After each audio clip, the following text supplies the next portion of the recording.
અને south Indian ટાઈપની બંગાળી સાડી અને સાડીનો કલર ગુલાબી એ બધું જ કહી રહ્યું છે કે આ વખતે ચૂંટણી આવી રહી છે બંગાળ અને તમિલનાડુમાં, એના માટે કંઈક ભરમાર હોઈ શકે છે. પરંતુ બધાની વચ્ચે મારી સાથે બસ માત્ર 9 મિનિટ રહી છે.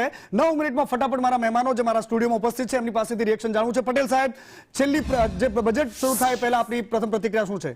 ફટાફટ સર. કૃષિ નીતિમાં 40 સેકન્ડ છે આપની પાસે. કૃષિ નીતિમાં ફેરફાર થવો જોઈએ. બિલકુલ. દેશી બીજને પ્રાધાન્ય મળવું જોઈએ અને એમએસપી થી જે ખરીદી કરવાનો કોટા છે એની અંદર વધારો થવો જોઈએ એવી આશા અને અભિલાષા આ બજેટ પ્રત્યે ખેડૂતની છે. બિલકુલ. ચિંતન સર.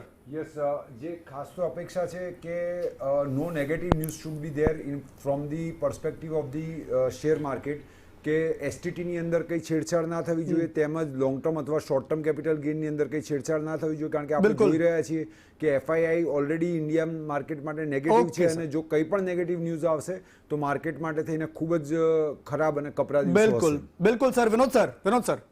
આપણે આ બજેટને એક ફોરવર્ડ લુકિંગ બજેટ તરીકે લેવું જોઈએ, કારણ કે જે રીતે આપણે એફટીએ ધડાધડ કરી રહ્યા છે એનું જે આપણે ખરેખર ફ્રૂટફુલનેસ એને આપણે દેશ માટે કરવું હશે તો એ બજેટમાં એના પ્રોવિઝન્સ કરીને આગળ વધવું પડશે અને મેક્રો લેવલનું આ બજેટ હશે જે આગળ જતા માઇક્રો લેવલ પર ઓટોમેટિકલી એને ટ્રાન્સફર થશે. ઓકે અરવિંદભાઈ, ફટાફટ આપની પ્રતિક્રિયા. જીએસટી દર જે 5% છે તે ઘટાડીને 0.25 કરવામાં આવે તો ઘણો ફાયદો થાય એમ છે. ઓકે હાર્દીબેન.